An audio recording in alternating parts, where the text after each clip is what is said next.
Hello, and thank you so much for joining me for this workshop titled Lustration in Aphrodisian Practice. So the workshop description that was posted on the website for this particular offering says, together, we will carefully examine all of the parts of a traditional lustral rite, compare it to the lustration Lorelei performs and teaches, and then perform the lustration together and discuss alternative ways of enacting this simple cleansing and blessing. It's a lot to get done, but we're going to do it. It's going to be great. So I want to provide you with some sources of information on the lustration in case, or just on lustration in general, not the lustration, because there is no single lustration. So here are a couple of sources that I have used pretty heavily in forming my own ideas about this aspect of ritual. And one is the book called Greek Religion by Professor Walter Burkhardt. It is a go-to text for anything related to Greek religion in general, and certainly religious practice. And then there's also Smith's Dictionary of Greek and Roman Antiquities, which was first published in 1842, and it's had lots of revisions through 1890. And so some of the different pieces that I'm pulling where you'll see Smith's Dictionary referenced come from maybe different editions of the dictionary. The sources that these two went to were Greek and Roman philosophical texts, legal documents, and literature like plays, poems, the histories that were written by people living in that time period or closer to the time period that they were writing about.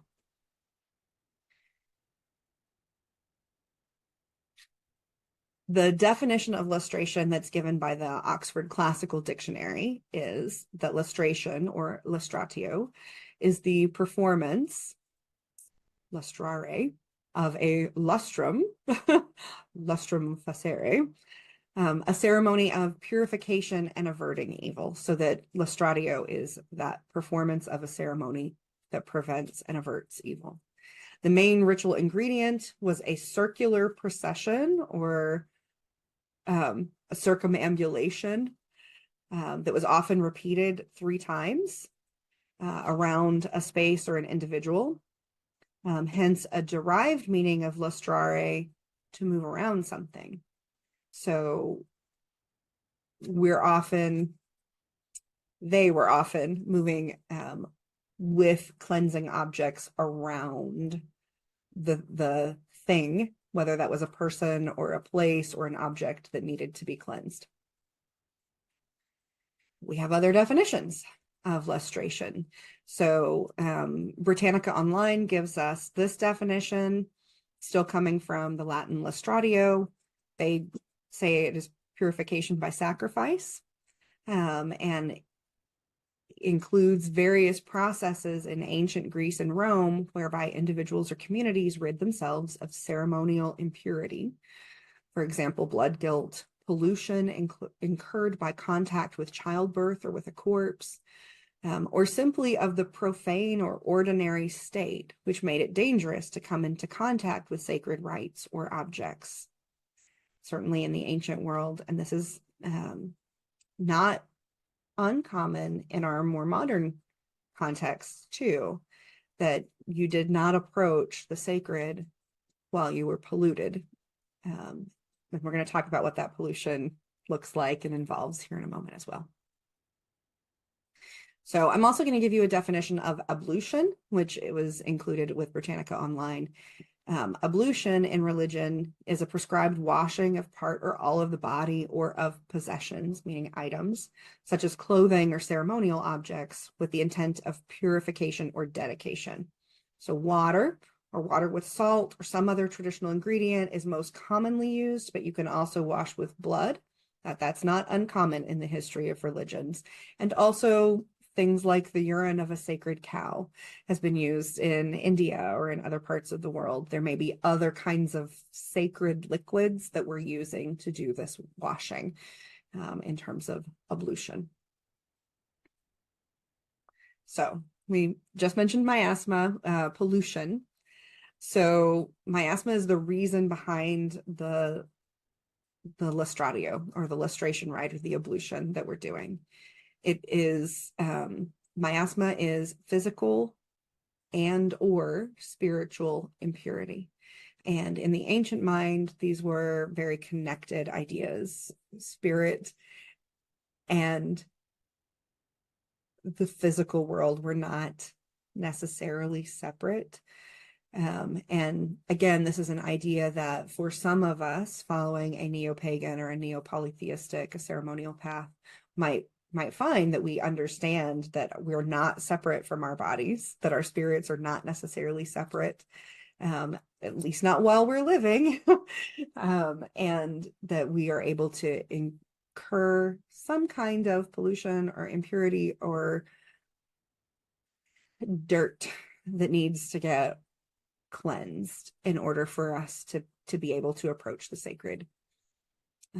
So Smith's Dictionary of Greek and Roman Antiquities says that an origin in the necessities of bodily ablution is what we're talking about here. So lustration comes out of that necessity to cleanse the body, especially in connection with certain well-marked events in human life, such as birth, marriage, bloodshed, and burial. Those were all seen as things that we needed to purify ourselves after they happened. And there gradually follows a transition from sort of practical cleansing to symbolic cleansing, from removal of bodily impurity to deliverance from invisible, spiritual, and even moral impurity, or evil, as as the quote says. So both in Greece and in Italy, we have sufficient evidence that worshipers couldn't enter the temple without a previous symbolic act of washing. So even before engaging in ordinary prayer, it was proper to wash oneself, at least symbolically. You might not submerge yourself in a bath in that moment, but you would probably come physically clean to that space, as clean as you were able to do, and then you would engage in a washing or a rinsing there at the temple doors. And we see evidence of this in Homer, both in the Odyssey and in the Iliad, and that in temple worship, it was indispensable. If you were going to enter the temple, you had to cleanse before you came in. So cleansing and purification practices, both ancient and modern. These are some of the terms that we see being used for these ancient cleansing and purification practices, and modern ones too. So we've already talked about ablution, we've talked about lustration, but there's also the act of baptism, or the rite of baptism, which is not, as some people think, reserved just for Christian religious practice. It actually exists in other religious contexts as well, and baptism comes from a word that means to bathe. We also have asperging, which is usually more of a sprinkling. I'm doing this with my hand, but usually you're using a branch of some kind, like a sprig of cedar, or a sprig of rosemary, or laurel leaves, or something along those lines, that you're using. Perhaps a piece of foliage that has its own cleansing and purifying associations as the way to deliver those sprinkles, those drops of water, either onto a person or onto the space. We also have fumigating, which is cleansing through the use of smoke, usually of incense of some kind, sacred smoke. We have ritual bathing and sound cleansing. And neither of those, even though they both sound like modern things, they exist in modern contexts, and we hear about them a lot more. Ritual baths or doing sound cleansings where perhaps a drum is struck, or bells or chimes are sounded around a space or around a person. But those actually have really ancient roots as well, and we see evidence of them in ancient contexts as well. So some of the traditional lustral practices that we see, and again, this comes, the source for this, if you're interested in that source material, I found this quote on Britannica Online, but Britannica tells us that the usual Greek method for lustration seems to have been to lead certain persons or animals through the village, and those persons or animals were capable of absorbing the pollution and then to lead them out of the city or out of the village, so that they take that pollution, they take that stain, they take that guilt with them. This is literally where we get the term scapegoat. It was this process of leading a goat through the village to take away that pollution. In Rome, purifying materials were led or carried around the person or the community in question. So, for instance, jars or bowls of water, incense, being circled around them 3 times, as we saw in a previous slide.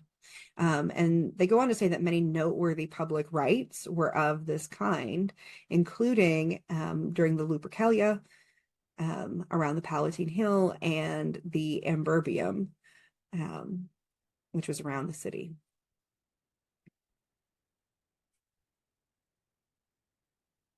And there are examples in other religions as well, in other religions throughout the world. So, for instance, the devout followers of Shinto, for example, would rinse their hands and mouth with water before approaching a shrine. Monks of the Theravada Buddhist tradition would wash themselves in the monastery pool before meditation. An upper caste Hindu, for instance, might bathe ceremonially in water before performing daily morning worship or puja in the home. Jewish law requires ritual immersion of the whole body by women prior to marriage and after menstruation, as well as by new converts into Judaism. So washing of the hands after rising in the morning and before meals that include bread are also examples of ablution in Judaism. And the Roman Catholic priests and priests of some Orthodox Christian churches celebrate the Eucharistic liturgy, would prepare themselves by ritually washing their hands in a special washing container that held water called the lavabo. I might not be pronouncing that correctly because this was not part of my upbringing necessarily.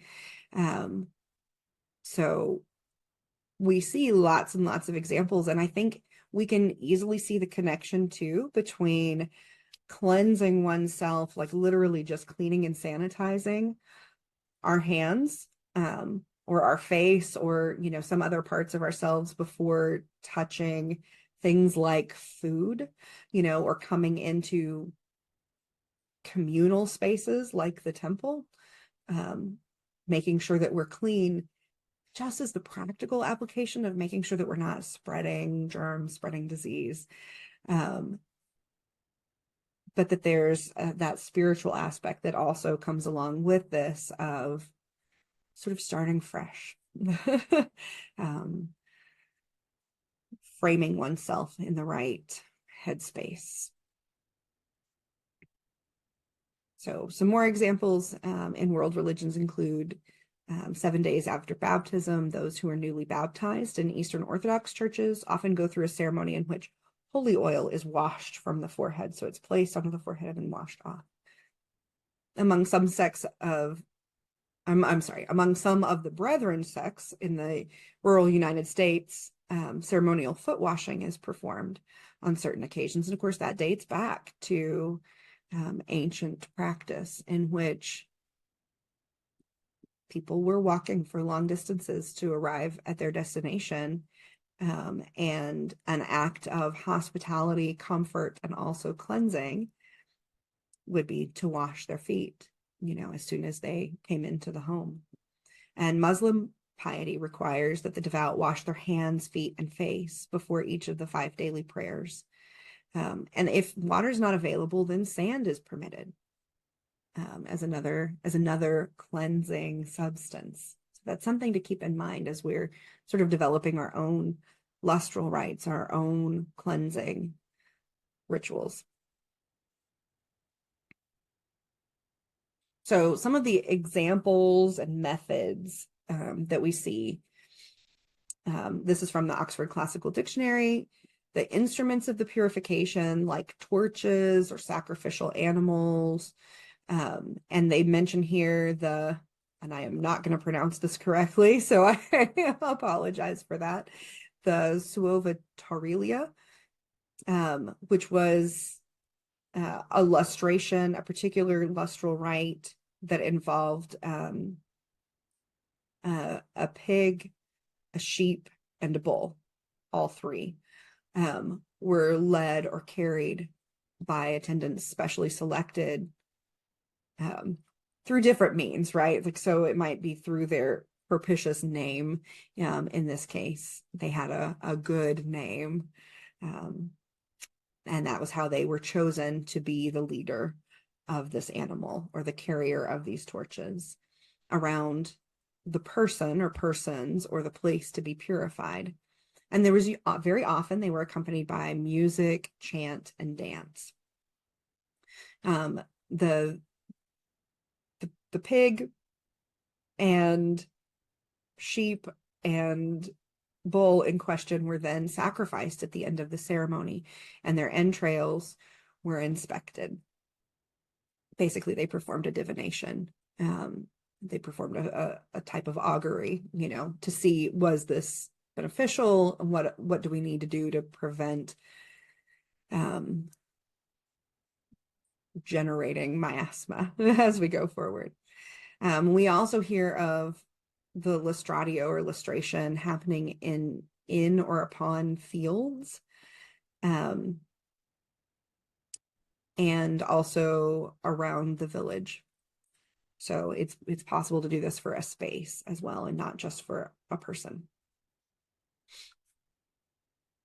So in Smith's dictionary, there are some examples and methods that are used. And I'm going to point out here that they refer to it as lustratio, and then they have the Greek word there, which is actually catharsis, which there's a lot to go into there with the idea of catharsis, and that is not necessarily what this presentation is about, but it's interesting to understand that catharsis is an act of cleansing, because this is still a term that we use now in a different context, but we're still using this term, and we still kind of mean it in the same way, that it's a purification and a cleansing through big emotion is usually how we're using that term. So, but lustratio or catharsis was originally a purification by ablution in water, by washing in water. But the lustrations of which we possess direct knowledge are always connected with sacrifices and other religious rites.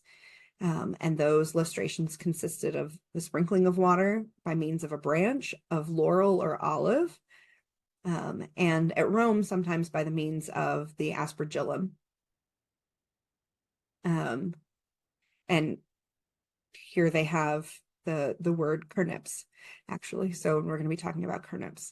And in the burning of certain materials, the smoke of which was thought to have a purifying effect. So we're talking very frequently about blessed water of some kind, or holy water that's being sprinkled, and then fumigation.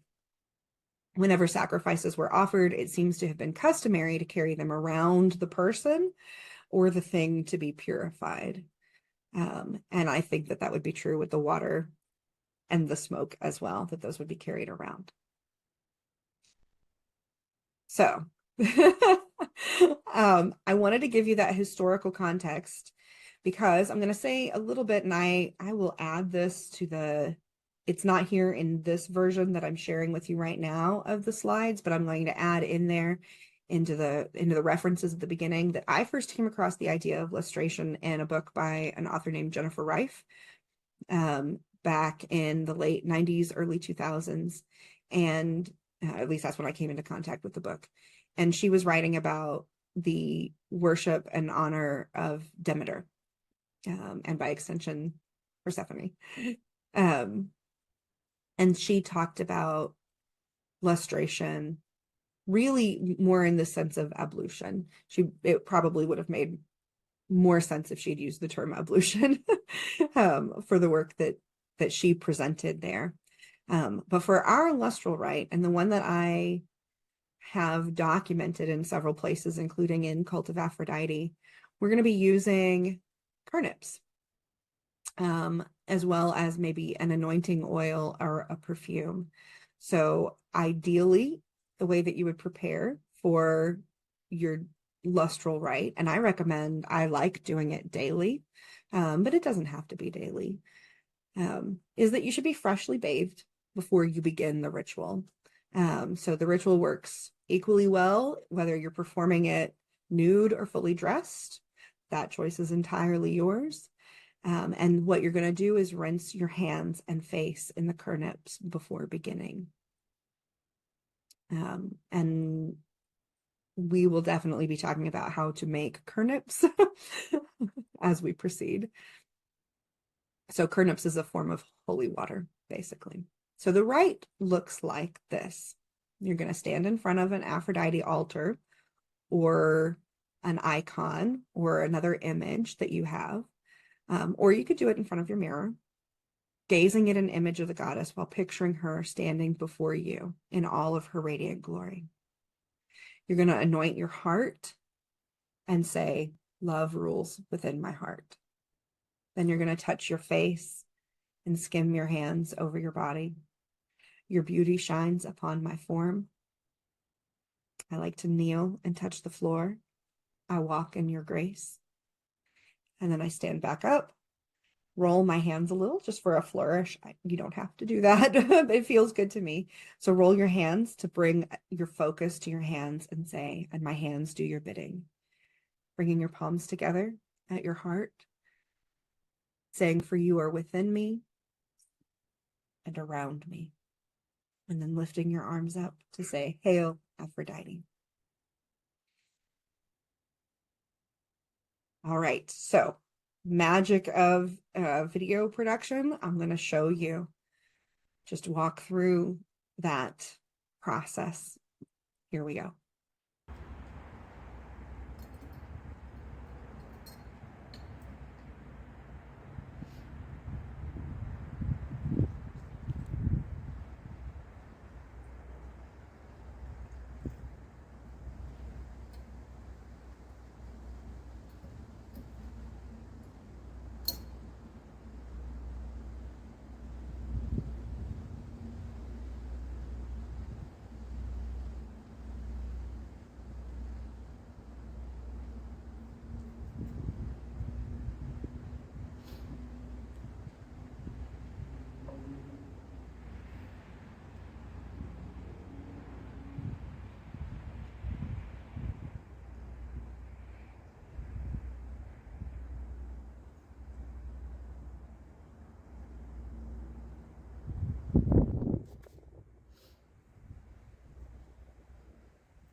Love rules within my heart.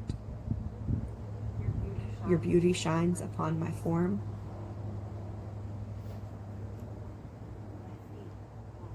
I walk in your grace, and my hands do your bidding. For you are within me and around me. Hail, Aphrodite.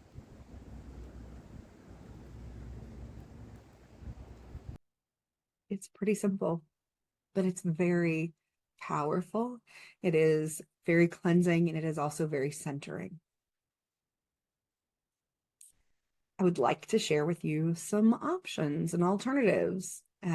We've already seen that maybe the way I teach the lustral rite, the way it was taught to me, is not the ancient way of doing it necessarily. So there's room for blending these things together, and for adapting.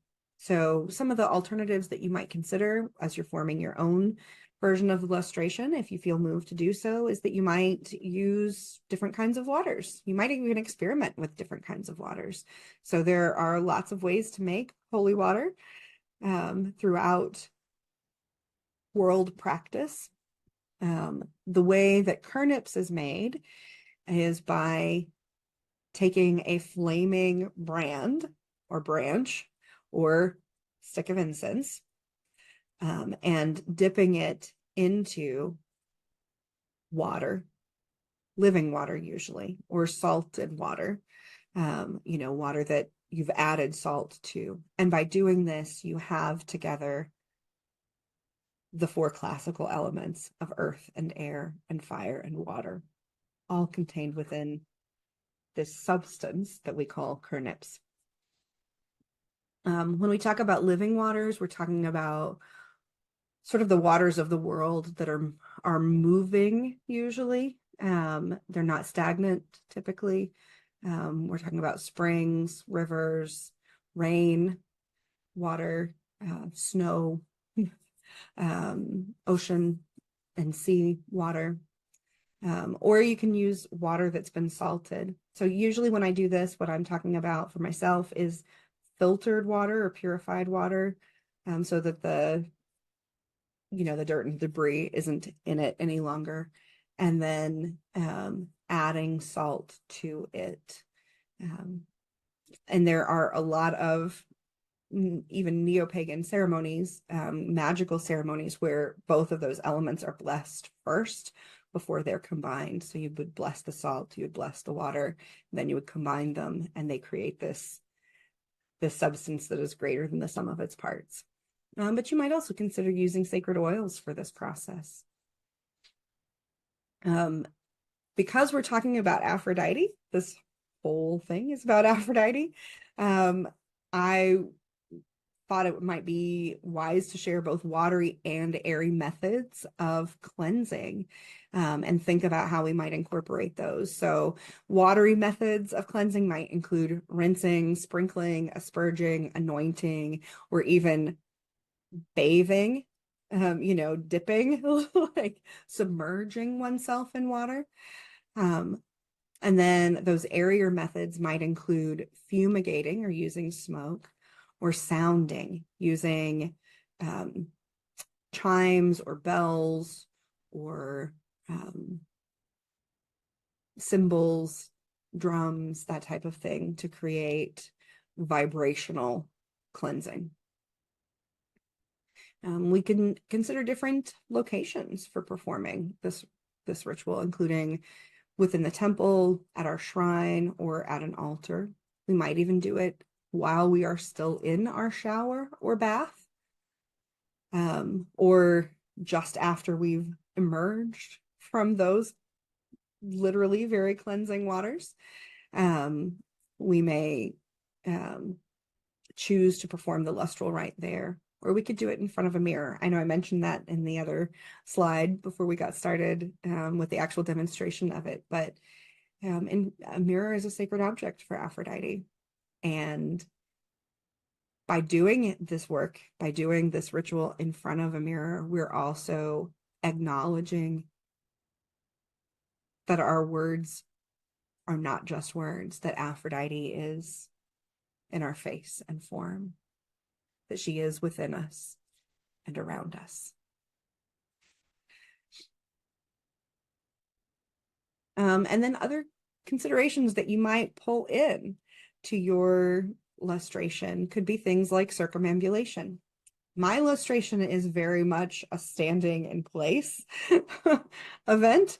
I am not usually moving around with it, but you certainly could, and you could take your Kernips or your holy water, your living water, your sacred oils, or your incense around the space where you will be standing, or around your mirror, around the icons. And you may also change up the liturgical script, the words and the actions that you're doing. My way is not the only way. There is lots and lots of room for improvisation and also new liturgical creation. So that is the end of this particular presentation on lustration. Again, I would love to be able to just talk with you about some of these things. I have the sense that there would be questions that would be getting asked if we were doing this in real time. So please go over to the Discord server and post your questions, post your thoughts on lustration. Is this something that you're already doing? Do you use a method like the one that I've shared here and that I've shared in my book, or do you use something entirely different? Are you incorporating a daily cleansing? Does that act as also a daily centering activity for yourself? And what does that look like? And how is Aphrodite involved? I am very curious. And I also want to know what questions that you have that I might be able to answer. So thank you very much, and I will see you in the next one.